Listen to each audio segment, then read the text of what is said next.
Assalamualaikum warahmatullahi wabarakatuh. Perkenalkan, nama saya Nur Muflihah STMT, dosen Program Studi Teknik Industri Fakultas Teknik Universitas Hasyim Asy'ari Tebuireng, Jombang.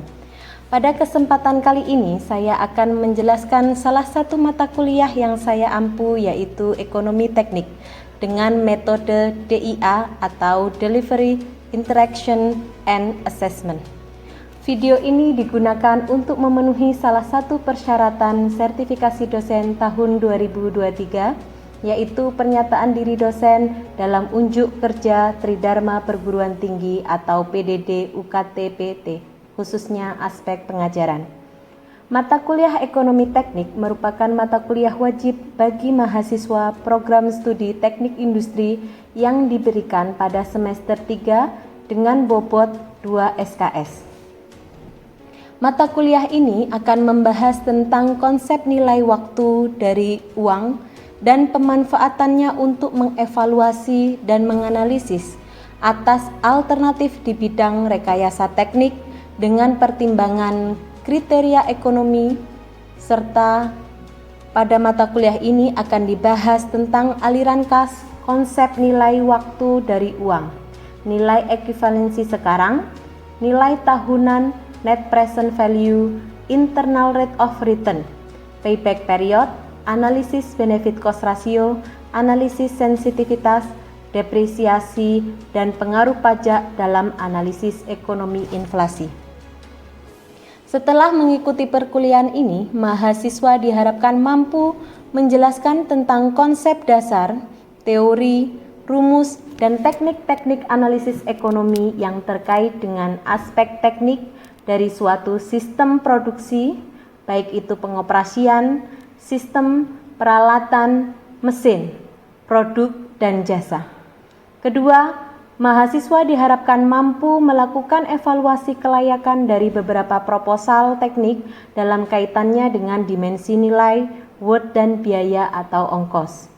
Yang ketiga, mahasiswa mampu membuat suatu keputusan ekonomik dan memahami resiko atau dampak ekonomi dari suatu permasalahan aplikasi teknik atau engineering application di suatu industri.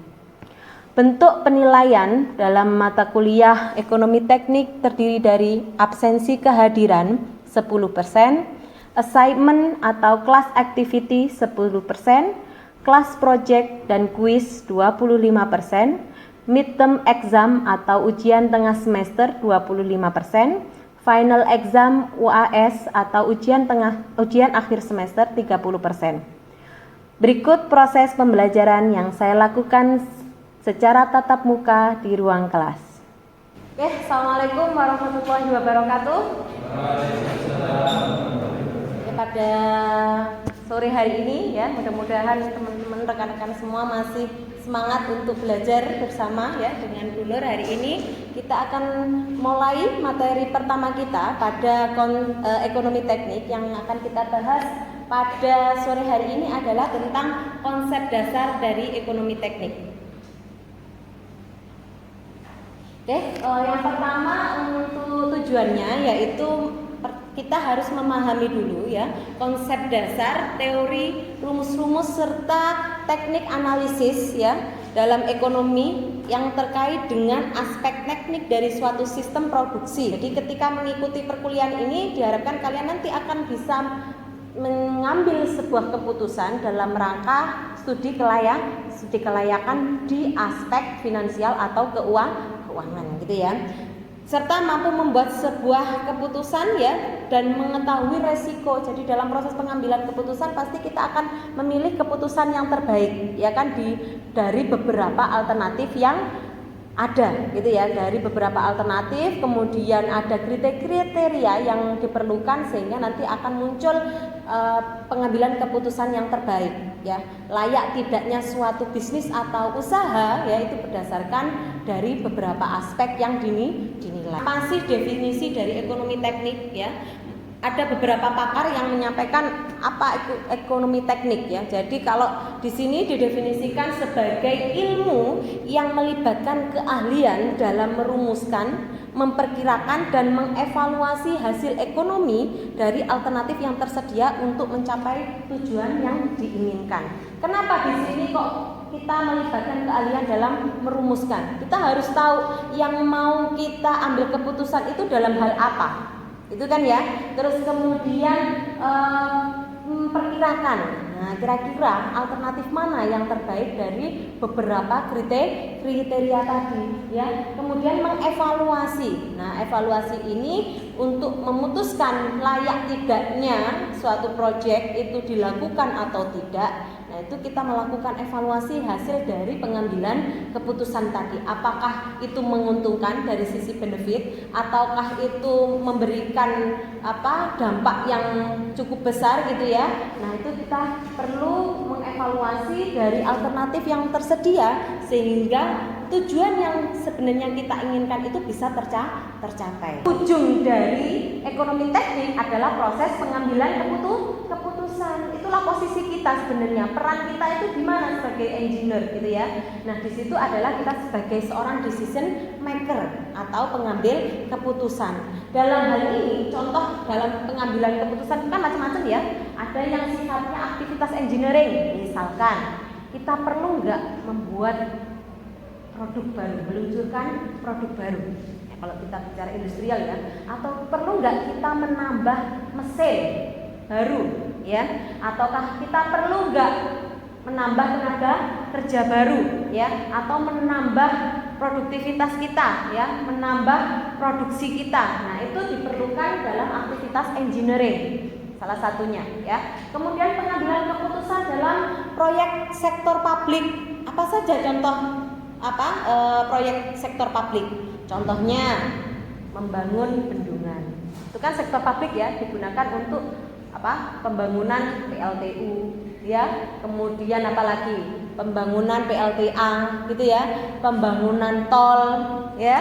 Kemudian membangun sekolah sekolah bantuan atau rumah layak huni untuk yang kurang mampu dan lain-lain. Itu adalah beberapa proyek yang sifatnya sektor publik, jadi digunakan untuk umum gitu ya.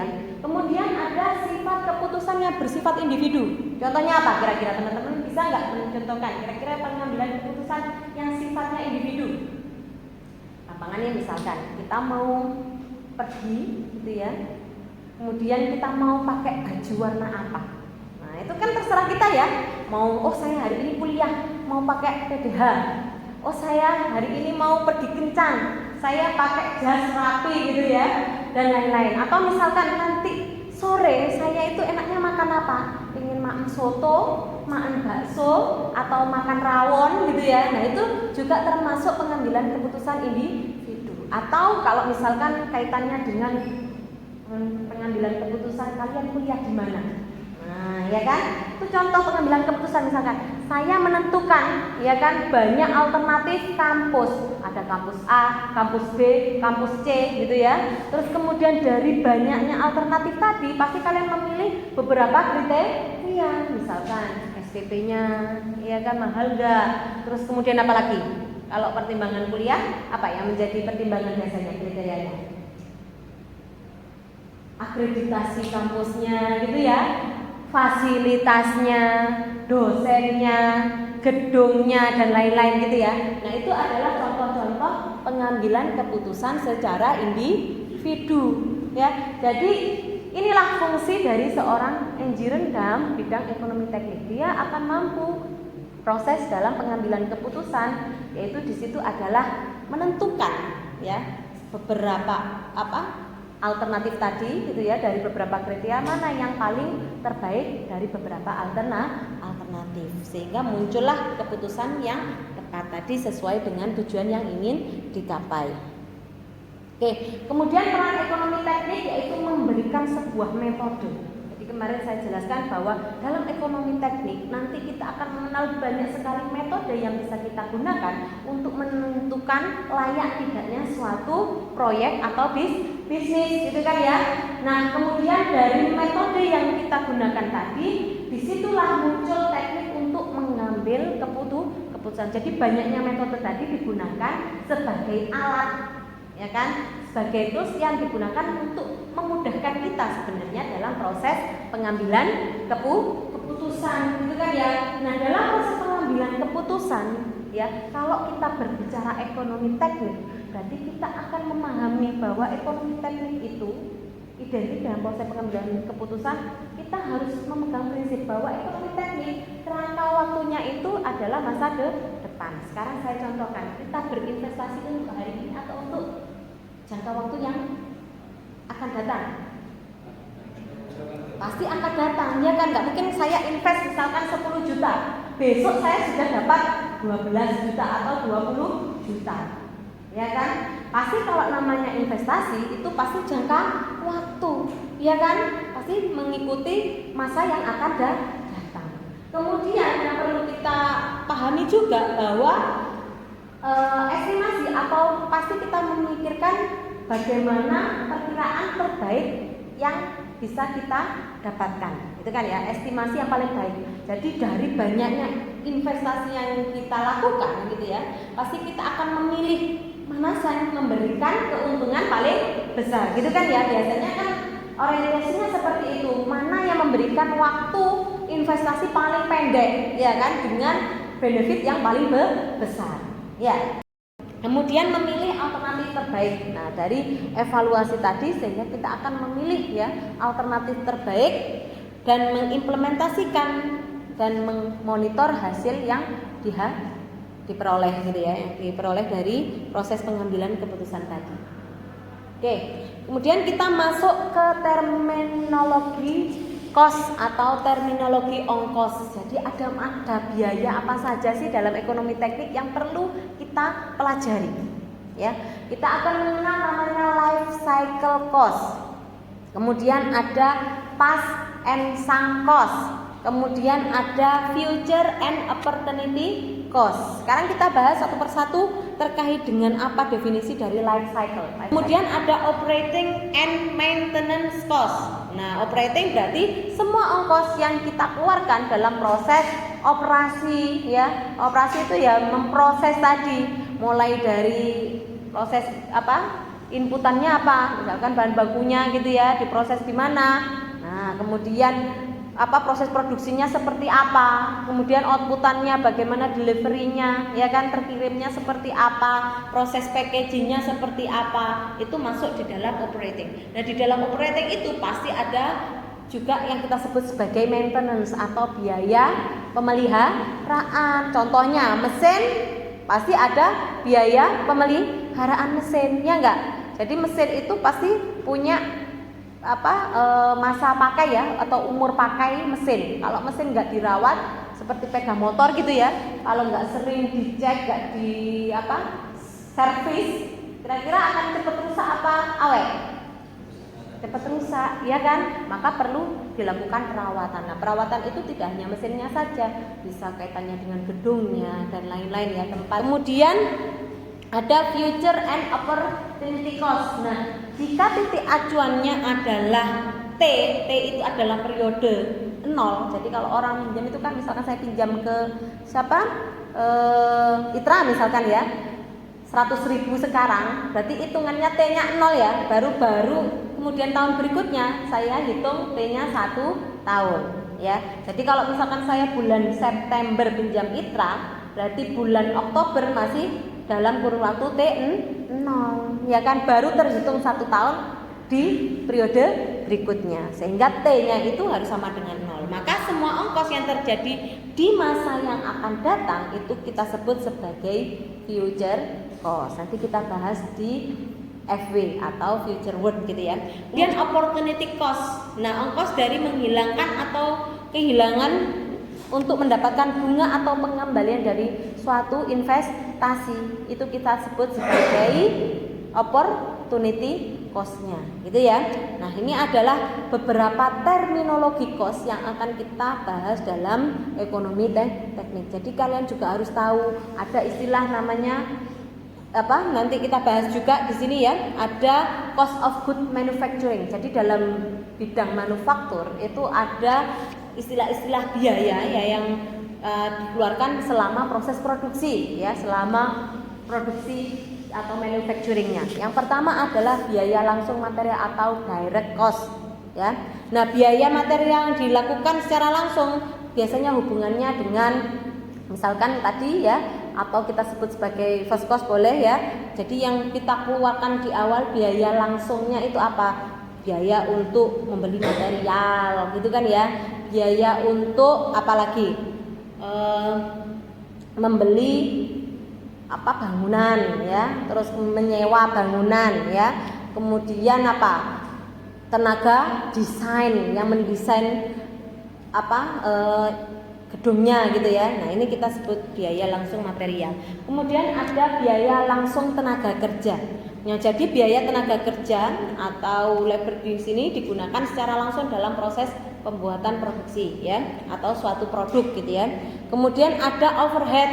Nah, kalau overhead ini adalah ongkos bahan yang tidak secara langsung, misalkan biaya listrik, itu termasuk overhead ya. Terus kemudian apalagi? Biaya transportasi tadi bisa kita sebut sebagai biaya overhead ya, atau biaya burden. Kemudian di sini ada kita sebut sebagai biaya tetap dan biaya variabel, atau kita sebut dengan fixed cost dan variable cost. Nah, kalau fixed cost itu biaya yang tidak bervariasi, proporsional dan jumlahnya tetap. Misalkan kita membayar tenaga kerja, itu termasuk ke dalam kategori fixed cost.